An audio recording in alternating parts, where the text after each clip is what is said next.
సంవత్సరాల తరబడి ఎన్ని మందులు వాడినా మీ మోకాల నొప్పులు తగ్గట్లేదా? ప్రాణ పెయిన్ క్లినిక్ లో అత్యాధునిక చికిత్స.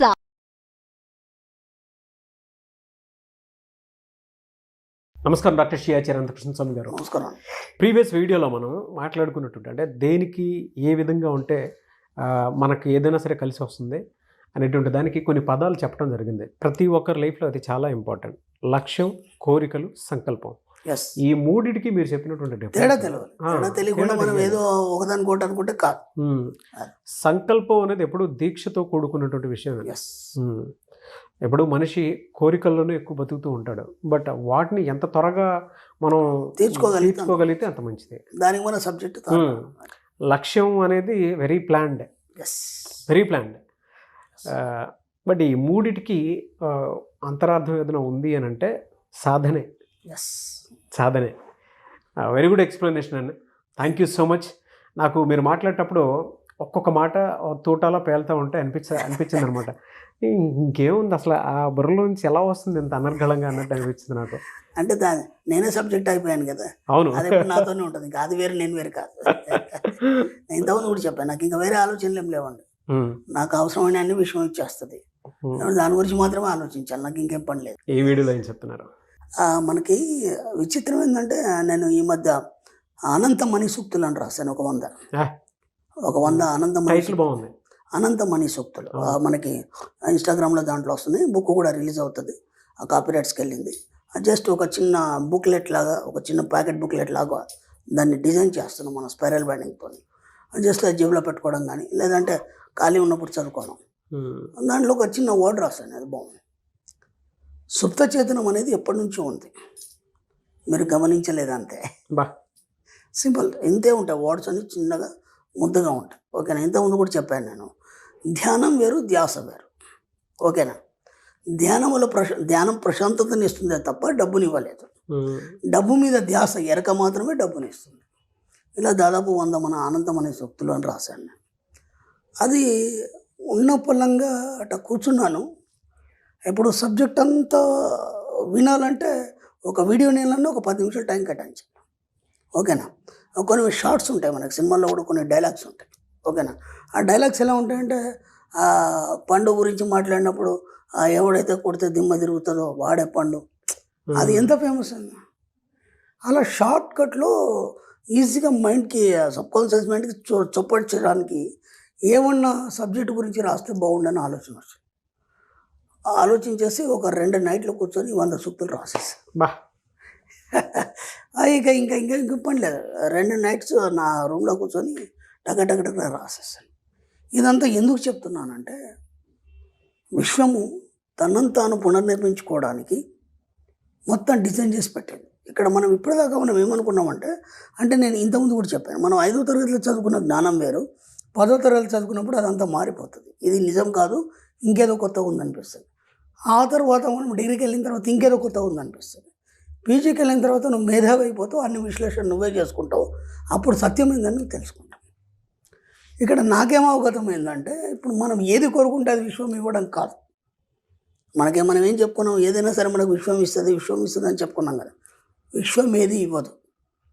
మీరు మళ్ళీ కన్ఫ్యూజ్ కావద్దు, వాస్తవం చెప్తున్నా. అంటే ఒక స్థాయికి వెళ్ళినప్పుడు మనకు అర్థమైన మనం దాన్ని ఇంకా సబ్జెక్ట్లో చెప్పిస్తాం. మనం విశ్వం ఏది ఇవ్వదు, నువ్వు ఏదైతే కోరుకుంటావో దాన్ని డిజైన్ చేస్తావు. సింపుల్.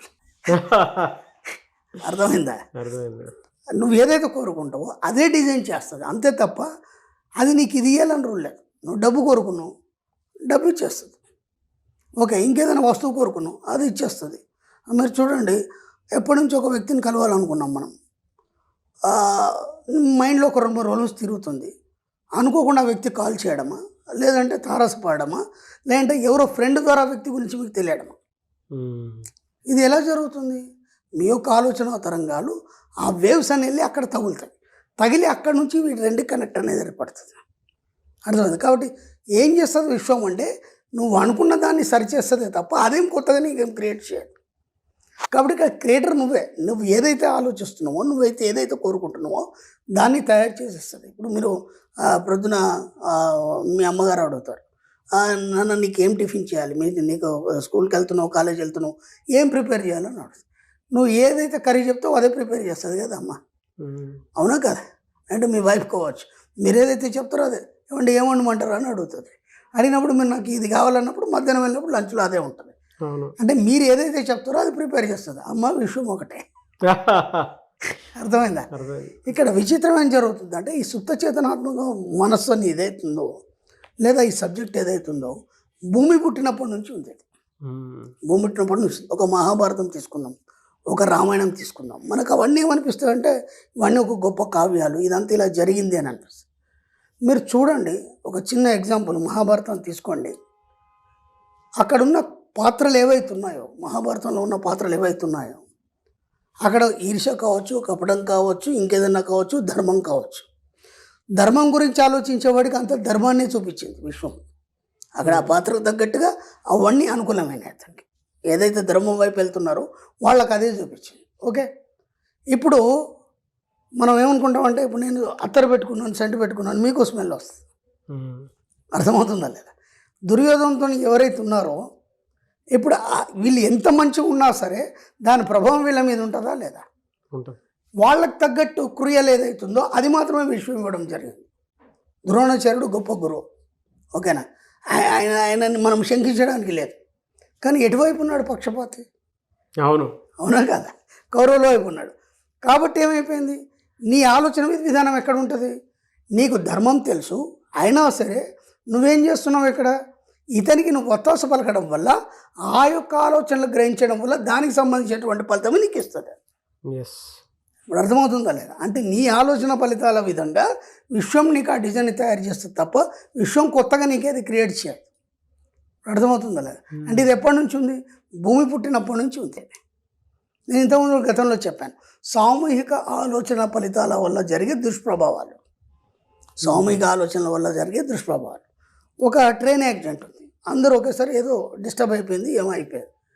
దాంట్లో మంచి వాళ్ళు కూడా ఉన్నారు కదా, చెడ్డవాళ్ళు కూడా ఉన్నారు కదా. అలాంటప్పుడు వాళ్ళందరికీ ఎందుకు జరగాలి? నేను ఎన్నోసార్లు చెప్పాను, మన టీవీల్లో కానీ లేకపోతే సినిమాల్లో కానీ ఏవైతే మనకి నెగిటివ్ రూల్స్ కానీ నెగిటివ్ ఏవైతే ఉన్నాయో వాటిని చూడొద్దు. ఒక యాక్సిడెంట్ చూసాం, అది మీకు తెలియకుండా మీ సబ్కాన్షియస్ మైండ్లో కూర్చుంటుంది. కూర్చున్నప్పుడు మీకు తెలియకుండానే మీ సబ్కాన్షియస్ మైండ్ దాని గురించి ఆలోచిస్తుంది.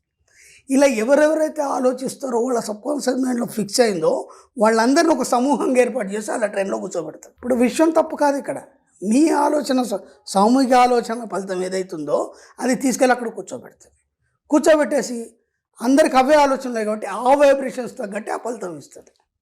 అందుకే నేను 100,000 సార్లు చెప్పాను, మన సబ్జెక్ట్లో టీవీలో ఎంటర్టైన్మెంట్ మాత్రమే చూడాలి, ఓకేనా? అంత తప్ప మనం ఇంకా వేరే విషయాలు ఏవి కూడా మనం చూడడానికి లేదు. పేపర్లు మనకు కావాల్సిన పేపర్ ఏంది? బిజినెస్ పేపర్, అది మాత్రమే చూడాలి, మన డబ్బు కదా. ఇలా ఎక్కడైనా సరే విశ్వం తన పని తాను చేసుకుపోవడం కాదు, నువ్వేదైతే చెప్తున్నావో అది మాత్రమే చేస్తుంది తప్ప అది కొత్తగా ఏది క్రియేట్ చేయలేదు. కాబట్టి ఇప్పుడు మీ జీవితాన్ని మీరు ఎలా తీర్చిదిద్దుకుంటారో, మీరు ఎలా ఆలోచిస్తారనే అంతా మీ చేతుల్లోనే ఉంది, విశ్వం చేతుల్లో లేదు. మీరు అనుకున్న దాన్ని అది ఇచ్చేస్తుంది అంతే. ఎప్పటి నుంచి ఉంది ఇది? భూమి పుట్టినప్పటి నుంచి ఉంది, ఎన్నో యుగాల నుంచి ఉంది. మనకు కథలుగా చెప్పడం వల్ల మనకు అది ఆ స్టోరీని మనం అవగాహన చేసుకొని ఒక్కసారి మన సబ్జెక్ట్కి అన్వయించుకుంటే వాళ్ళ ఆలోచన విధానం కావచ్చు, వాళ్ళ పాత్రలు కావచ్చు, దానికి తగ్గట్టుగానే విషయం దాన్ని సమకూర్చింది. అలాగే వాళ్ళ జీవితాలు గడిచినాయి. మన జీవితం కూడా అంతే సింపుల్. ఎటు నుంచి ఎటు వెళ్ళిపోయింది కదా. అంటే ఒక విషయం అవగాహనలోకి రావాలి అని అంటే మనం ఇచ్చేదాన్ని బట్టే అది మనకు రిటర్న్ వస్తుంది. మనం ఆలోచించే విధానాన్ని బట్టే విశ్వం డిజైన్ తయారు చేస్తుంది. అది కొత్తగా నీకేమి ఇవ్వదు, క్రియేట్ చేయదు. ఇంతకుముందు మనం ఏమనుకున్నాం, మనం విశ్వం అన్ని సమకూరుస్తుందని మనం అనుకున్నాం. సబ్జెక్ట్ లోతుల్లోకి వెళ్ళినప్పుడు ఏమవుతుందంటే అది విశ్లేషణ ఇచ్చినప్పుడు ఏమవుతుందంటే ఒక సత్యం అనేది బయటకు వస్తుంది. సత్యం ఏంటంటే నువ్వేదైతే కోరుకుంటున్నావు దాన్ని డిజైన్ చేస్తుంది, కొత్తగా అది ఏం చేయదు అనేది అర్థమైంది. ఒకటేసారి సబ్జెక్ట్ అంతా టర్న్ చేసి పడేశారు. ఎస్, వాస్తవం అంటే వాస్తవం. సత్యంలోకి దూరిన తర్వాత మాత్రమే మనం ఏమనుకుంటున్నామో అదే యూనివర్స్ డిజైన్ చేసి మనకి. ఇప్పుడు రీసెంట్లీ స్పెషల్ క్లాస్ జరిగింది మనకి, అద్భుతమైన సబ్జెక్ట్. అసలు ఎక్స్పెక్ట్ చేయం మనం ఇలా ఉంటుందని. మీరు కూడా గతంలో వచ్చారు. ఇప్పుడు గోవా క్లాస్ ఉంటుంది, ఆ విశ్వ నియమాలని ఒక స్పెషల్ మనకి దాంట్లో సబ్జెక్ట్ ఉంటుంది. విశ్వ నియమాలు అనేది ఎలా ఉంటుంది అనేది అసలు మనం ఆశ్చర్యపోతాం దాంట్లో. ఇది నేను అసలు ఊహించలేదే, నా జీవితంలో ఇది ఎలా జరిగింది అన్నప్పుడు దాని మూలం ఎక్కడ ఉందనేది నేను చూపిస్తాను. దాంట్లో దాని మూలం ఎక్కడుంది, ఈ జన్మలో ఉందా, గత జన్మలో ఉందా, ఈ జన్మలో నువ్వు బాల్యంలో ఉన్నప్పుడు దానికి మూలం బీజం వేసావా, లేదంటే ఏ పాయింట్లో అంటే ఒక సందర్భాన్ని చూసినప్పుడు ఆ మూలం పడిందా, ఆ బీజం పడిందా, నీకు తెలియకుండానే అది జరిగింది. అంటే నీ జీవితంలో జరిగే మంచి కావచ్చు, చెడు కావచ్చు, దానికి కారణం నువ్వే, ఎవరిని విమర్శించడానికి లేదు. అది ఎలా జరుగుతున్నది విశ్వ నియమాలను ఎక్సలెంట్ సబ్జెక్ట్. ఆ విశ్వ నియమాల్లో మనం ఆశ్చర్యపోతాం, అసలు ఇది ఎలా జరిగింది, ఇది ఎందుకు ఇలా జరిగింది, అసలు నేను ఊహించలేదే, అయినా ఎందుకు జరిగింది, దానికి ఎక్సలెంట్ కాస్ట్ చూపిస్తాం మనం దాంట్లో. అంత అద్భుతమైన సబ్జెక్ట్. నాకైతే ఆలోచనలు 10 రకాలుగా సబ్జెక్టులకు తిరుగుతూ ఉంది. ఎస్, కొత్త ఆలోచన విధానం వచ్చింది మీరు చెప్పిన దాని ప్రకారం. సత్యంలోకి అంటే మనం ఎప్పుడైతే సత్యయుగంలోకి వెళ్తూ ఉంటాం, మన మైండ్ సెట్ మనం ఏదైతే అనుకుని ఇస్తామో విషయంలోకి అదే మనకు తిరిగి ఇవ్వటం. దానికి డిజైన్ మనమే డిజైన్ మనమే ఇస్తాం. మీరు చెప్పిన దాని ప్రకారం నిజమేంటంటే ఒక స్టూడెంట్ ఐఏఎస్ ఆఫీసర్ అవ్వాలన్నా, ఐపీఎస్ ఆఫీసర్ అవ్వాలన్నా, డాక్టర్ అవ్వాలన్నా, ఇంజనీర్ అవ్వాలన్నా కూడా మనం వేసుకునే డిజైనే అది తిరిగి మనకు వచ్చేలా చేస్తుంది. ఆ డిగ్రీ రూపంలోనో లేదా ప్రొఫెషన్ రూపంలోనో దాని బెనిఫిట్ అయితే దానికి తగ్గట్టే ఉంటుంది. ఎస్, డీప్ స్టడీ ఇది బాగా మన మణిమంత్ర సబ్జెక్ట్ ఎవరైతే ఫాలో అవుతున్నటువంటి వాళ్ళు ఉన్నారో వాళ్ళకి మాత్రమే బాగా తెలుస్తుంది. నివే sir, thank you so much doctor Shri Acharya Anantakrishna Swami గారు. Thank you.